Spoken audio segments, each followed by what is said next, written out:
할렐루야. 이 아침 죄전을 찾으신 여러분들에게 하나님의 은혜와 평강이 함께 하시기를 축원합니다. 오늘 사도행전 20장 우리가 얼마 전에 구역 예배 때 했던 부분인데 사실은 이제 3차 선교 여행이 이제 정리되어져 가고 있는 그러한 모습들을 보게 됩니다. 에베소에서 아데미 여신 때문에 은장색 데메드리오가 바울 일행을 고소하고 고발하고 그래서 이제 데모를 일으키고 소요를 일으켜 가지고 큰 어려움을 겪었습니다. 그러니까 에베소라는 지역은 지금도 가면은 2000년 전 당시에 에베소가 얼마나 아름답고 예뻤었는지를 알 수 있어요. 그런데 아름답고 그 예쁜 도시가 과거에 무엇으로 가득한 도시예요? 우상으로 가득한 도시다.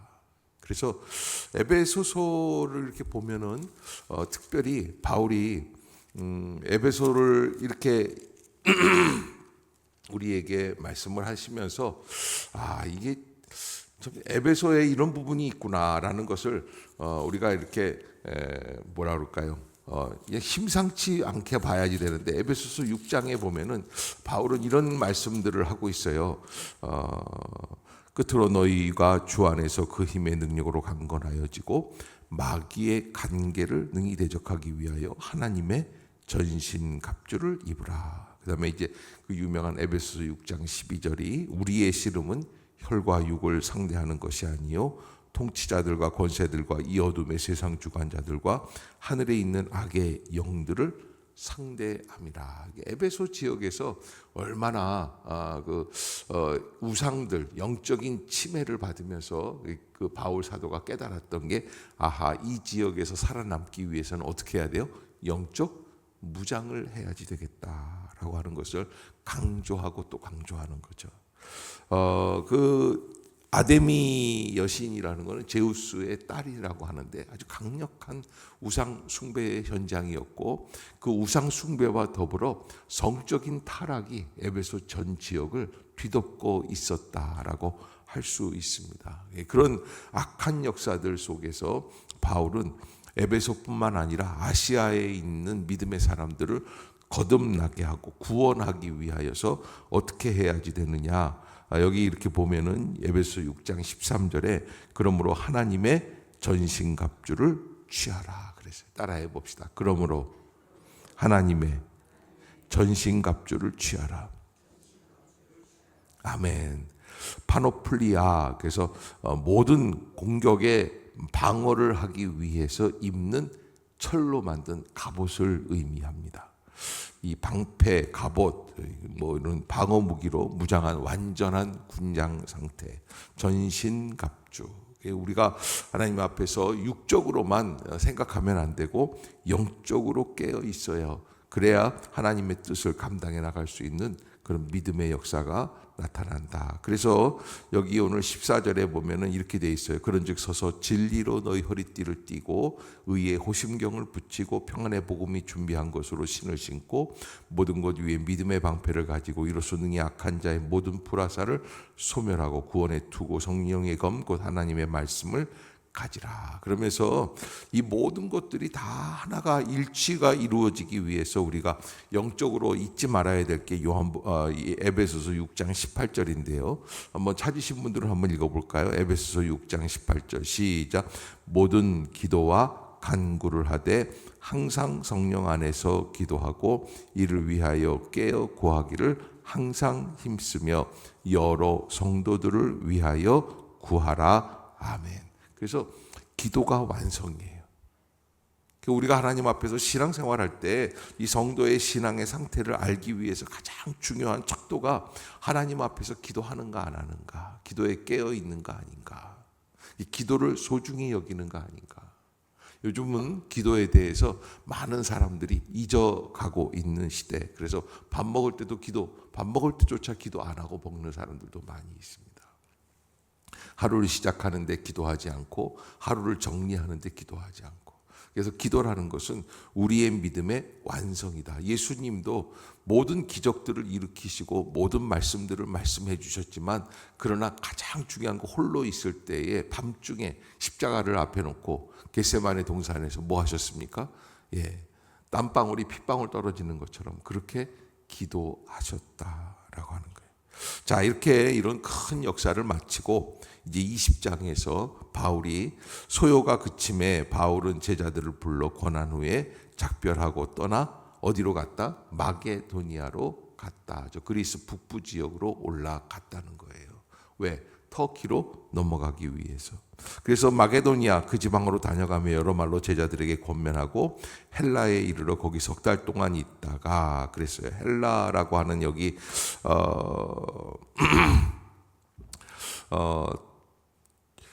그리스 반도 중동부 지역 테살리아 지방에 건설한 도시라고 이야기를 하는데 마케도니아 지방에 대비되는 남부 아가야 지방을 이야기한다라고 얘기를 해요. 그래서 이 아가야 지방 여기에서 뭘 했느냐? 이 3절에 보면은 거기 석 달 동안 있다가 거기서 석 달 동안 바울이 뭐 했을 것 같아요? 여기서요 유명한 작품이 하나 나와요. 로마서예요. 바울이 3차 선교 여행 중에서 거기에서 마케도니아 지나가지고서는 아가야 지방으로 내려오면서 거기서 석 달 동안 로마서를 기록하게 됩니다. 그리고서는 이제 그 작품을 완성하고 배 타고 수리아는 안디옥을 얘기하는 거죠. 가고자 할 때 그때에 유대인들이 자기를 해하려고 공모함으로 마게도니아를 거쳐서 다시 돌아가기로 그래서 그리스 남부에서 배 타고 넘어가면 되는데 다시 북부로 가가지고선 저 터키 저쪽 지역으로 넘어가겠다라는 거죠.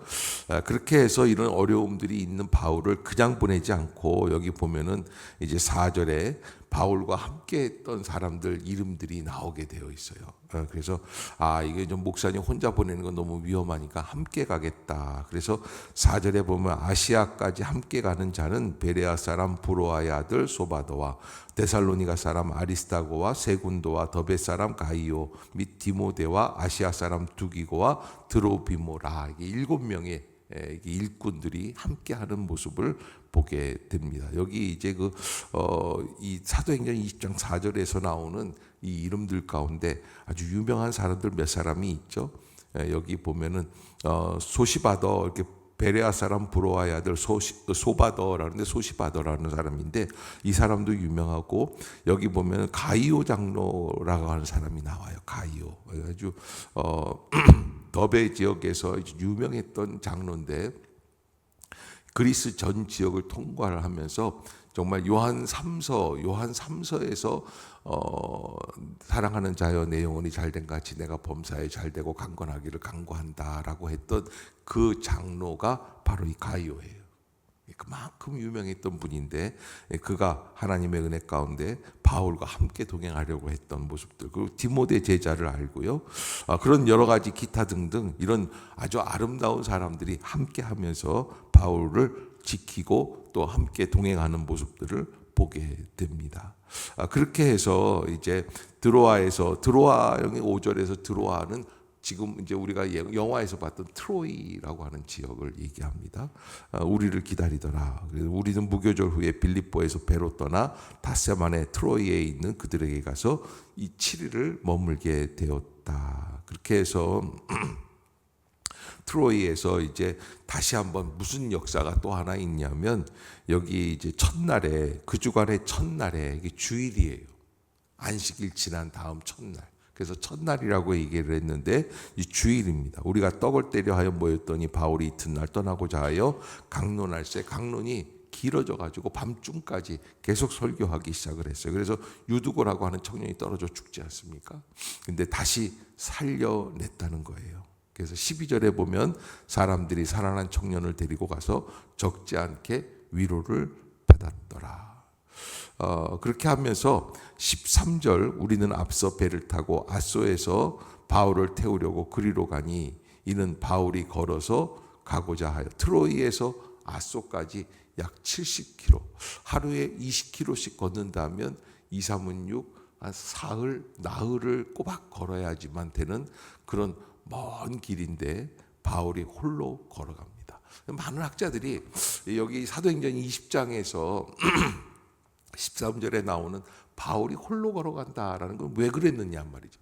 일행이 여기 7명의 그 교회의 대표하는 장로들이 함께 동행하고 있었거든요. 근데 너희들도 다 먼저 배 타고 가라. 그리고 혼자서 그 먼 여행길을 혼자 걸어가고 있어요. 그래서 성서학자들이 그때 몇 가지로 정리를 해보면 바울이 첫 번째 예루살렘에 들어가서 이제 당할 고난을 준비하기 위함이다. 그리고 또 트로이에서 유스도라고 하는 청년을 다시 살리지 않습니까? 유두고라고 하는 청년을 살렸는데 그 죽은 자를 살려내신 하나님의 은혜를 묵상하면서 가려고 했었다.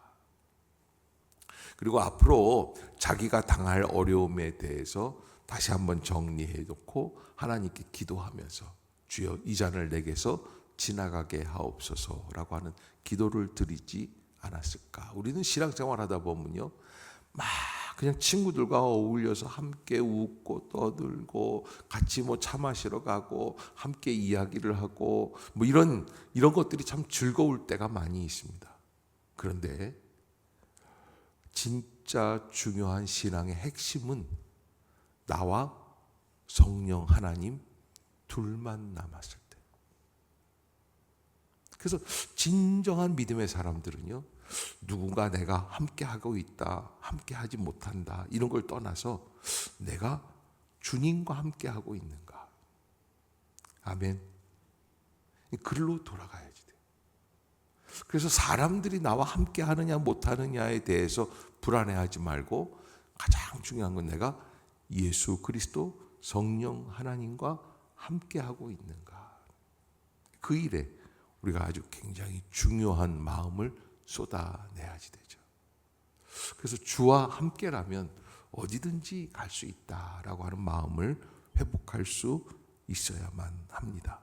바울이 거기에서 이제 드로아에서 그렇게 이제 아소까지 한 70km 정도 됩니다.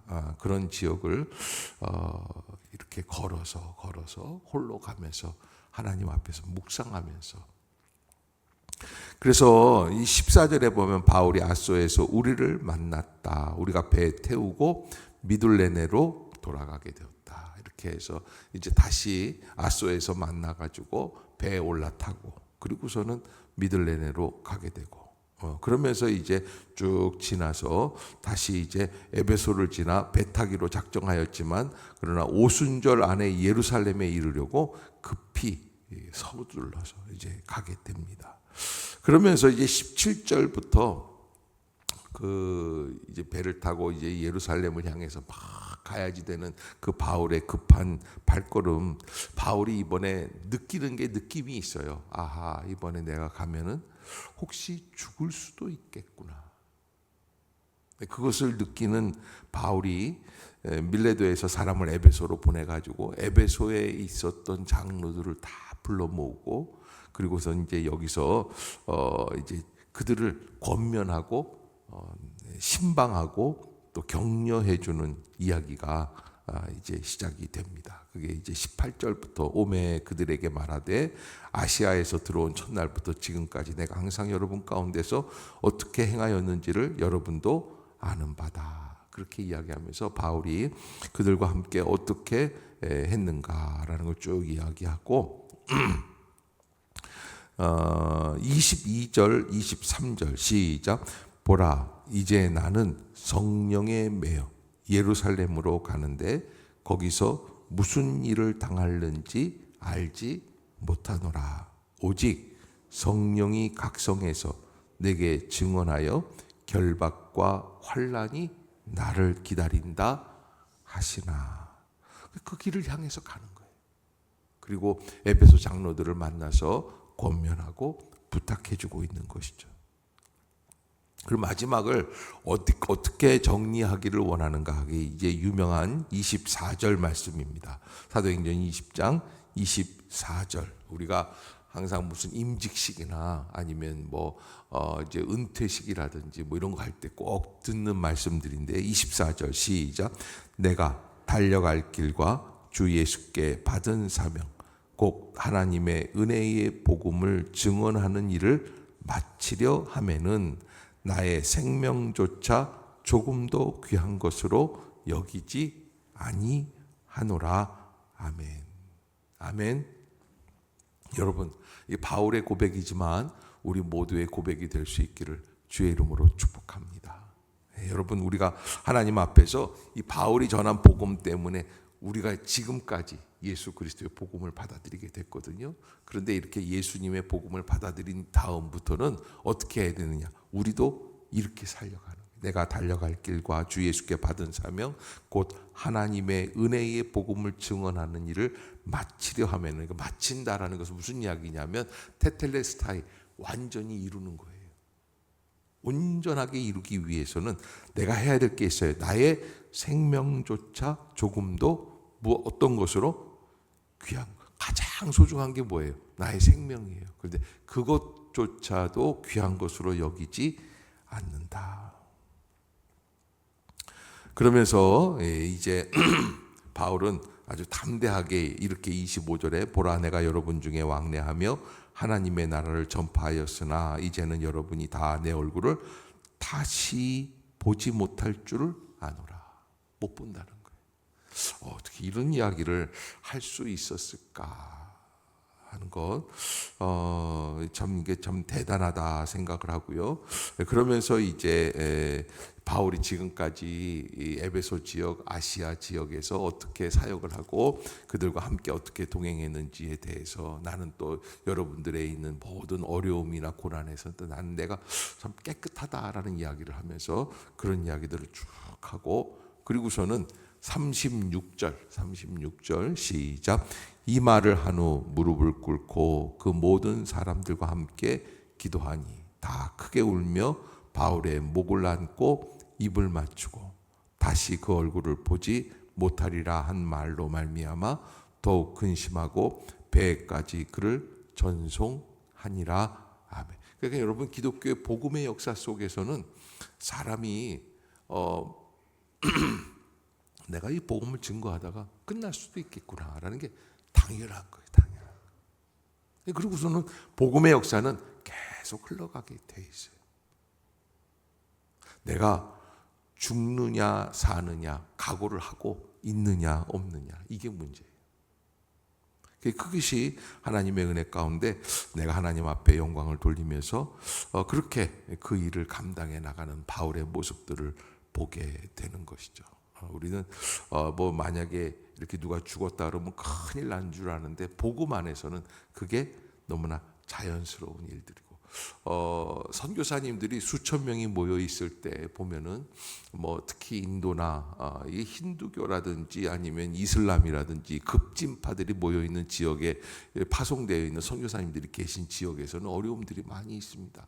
전화가 와요. 급하게 선교센터로 뭐라고 전화가 오냐면 지금 힌두교도들이 내 차를 둘러싸고 있습니다. 이제 여러분들에게 작별을 고해야 할 것 같습니다. 전 죽을 수도 있을 것 같습니다. 아이들 다 있는 데서 그렇게 죽는 거예요.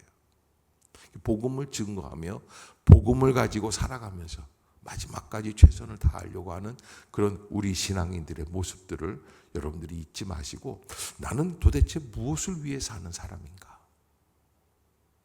조그마한 어려움도 견디기 싫어하고 예수 그리스도 때문에 해받는 것, 남들에게 무시당하는 것, 이런 것들을 다 싫어하는 그러한 이기주의적인 신앙인들은 아닌가? 나의 축복만을 위해 믿는 것은 아니고, 우리 기독교는 나의 축복이 아니에요. 하나님의 뜻을 이루어 나가고 마침내 하나님께 영광을 돌리는 일입니다. 여러분, 우리가 아무리 이기주의적인 나의 복, 내가 잘 되고 내가 번영하고 이런 것들을 아무리 구해도요, 하나님이요 허락해 주시지 않으면 이룰 수가 없어요. 다른 말로 말하면 팔자가 아니면 안 돼요. 우리에게 예수 그리스도의 복음이 와 있다는 것은 무엇보다도 나보다는 주님의 뜻을 이루기 위한 삶을 살아갑시다 라고 하는 것, 여러분들이 잊지 마시고 믿음으로 주의 사명을 감당해 나갈 수 있는 성도들이 되시기를 주의 이름으로 축복합니다. 기도하겠습니다. 사랑의